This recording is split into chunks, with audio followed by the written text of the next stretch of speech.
Howdy, everyone. Welcome to Coaching from the Carpool. As you can see, not in the carpool today. I'm actually volunteering after school with one of my children's beta club, and we're working on videos, strangely enough. So that's where I'll be in just a few minutes, but no need to sit in carpool line when I'm going to just be staying up at school.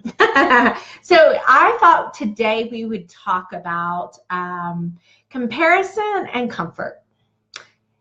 It's some interesting C words and how they actually have an impact in your business. So let's take comfort first. So comfort is a really interesting animal, isn't it?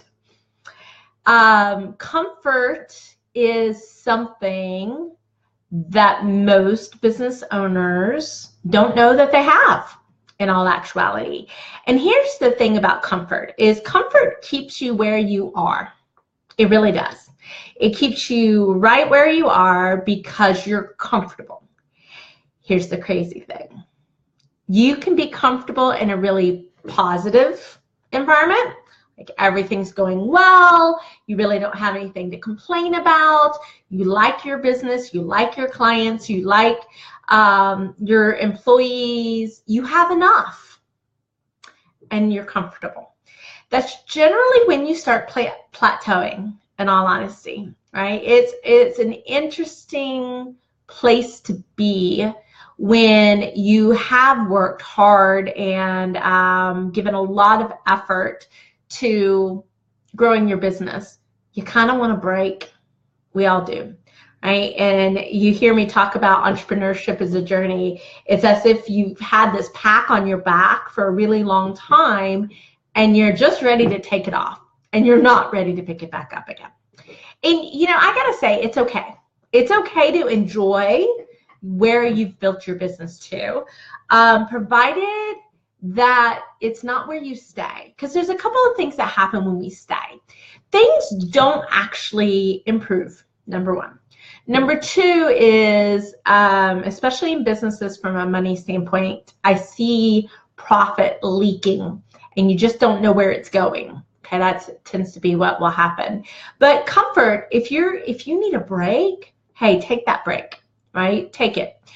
We were talking last week about what to do when you're tired. You got to take some breaks. It's just the way it goes. But let's look at something else. This is what's really interesting to me, is that you can be comfortable when things aren't going well. You could be used to never having enough money in your business. You could be comfortable with serving bad clients. Not bad clients, you know, I mean more poor fits in your business. No bad clients, right? Just who they're really good for, whether it's your business or another business. You could be comfortable with employees that aren't productive. You could be comfortable with working 80, 90-hour weeks. You could be comfortable with not paying yourself.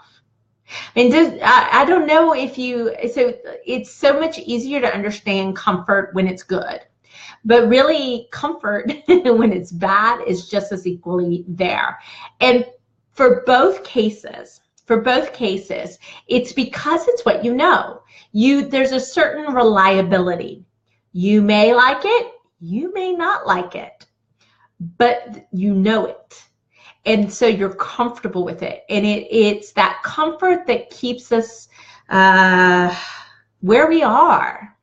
You know, one of the things that a benefit at least of coaching and a benefit of being in a mastermind group like what I hold for business owners is having somebody outside challenge you to recognize when you're in a comfort zone because you need a rest, to make that okay, give you permission for that, all about that, but to also challenge you when you're using comfort, even in a poor situation, to stay where you are.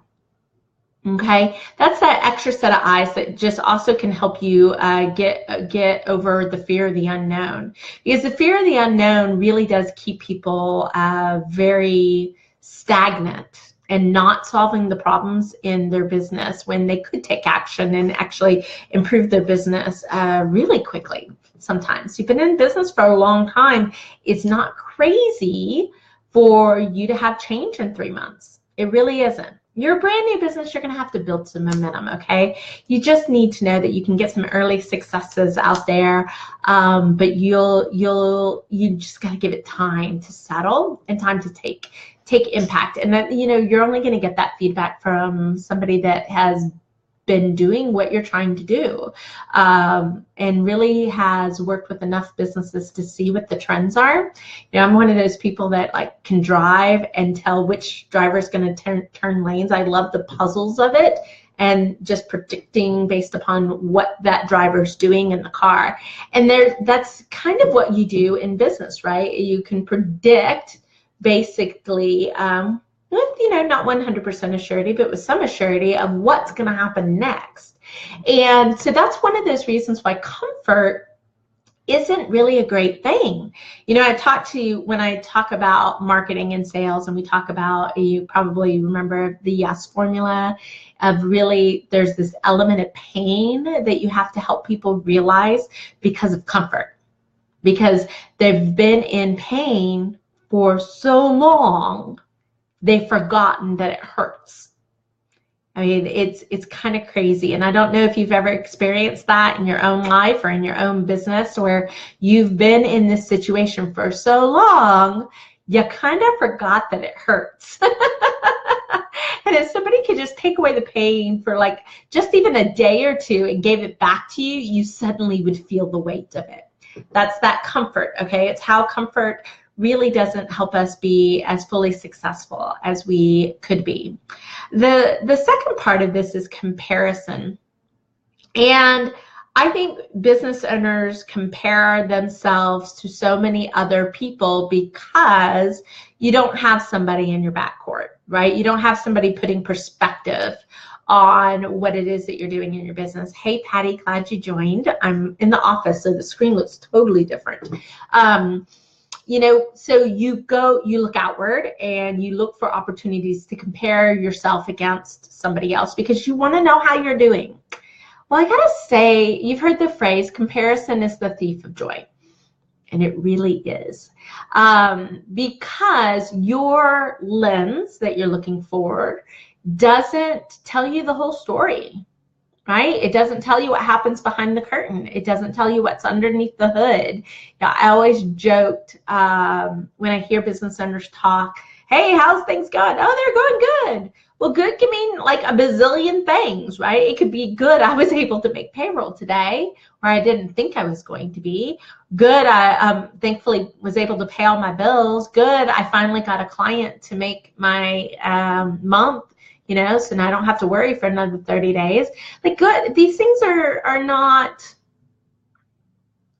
situational in their nature. And so they really don't give you a good understanding of what's going on. I think the other part that comparison really doesn't help per se is when you're not comparing apples to apples. You know, I was writing even just a FAQ this week on comparing coaches to coaches. It was really hard because you can't compare apples to apples, but we want to compare apples to apples. That's how we make a reasoned judgment. Well, the same thing on for businesses, and I think this is one of these key things to really take home is every business and every business owner is kind of like a thumbprint, right? They're pretty individualistic. There's some things that are similar, right? You're going to have loops, you're going to have bubbles, you're going to have ridges, you're going to have smooth parts. There's things that are similar, but every business is actually as individual as a thumbprint. And so it's harder to make apples to apples comparison, because what I've found, especially when I'm working with business owners that have done conferences and you know, try to do what their competition is doing, and they've really done that comparison type of thing. The one factor that they're not taking into account is themselves and making it work for themselves, tailoring, customizing, getting that individual part of it in there so that it actually works. There are business truths, there are strategies that just work. you've heard me say this time and time again, everything works in business and nothing works in business, right? So you have to do that mad scientist to find out what works for you, what your secret sauce is. And that's just a benefit of being able to work with a coach that's seen enough of it around to help you draw your own conclusions and develop something that's really good for you. So be sure you're not comparing somebody else's middle or end to your beginning. You know, be sure that you really have taken a good look at an apples to apples comparison. At the end of the day, do what's right by you and your business and your clients, and you almost can't go wrong, regardless of what somebody else is doing out there. So that's a bit of today's Coaching from the Carpool, guys, talking on comfort and comparison. Let me know how that hit home from you. I don't know. Do you need somebody? Do you know someone that needs to hear this message today? So please share this with them. You know, we're all in this together. The journey to entrepreneurship is about a marathon, not a sprint. So we have to have those people who have our backs and who are in our community helping us drive our business forward. So I hope you enjoyed it today. I hope you're having a wonderful and profitable week. And until then, this has been Leslie Hassler with Your Biz Rules Business Coaching. We're coaching from the carpool, most Monday through Fridays between 2:30 and 3. Thanks so much, guys, and we'll be talking with you soon.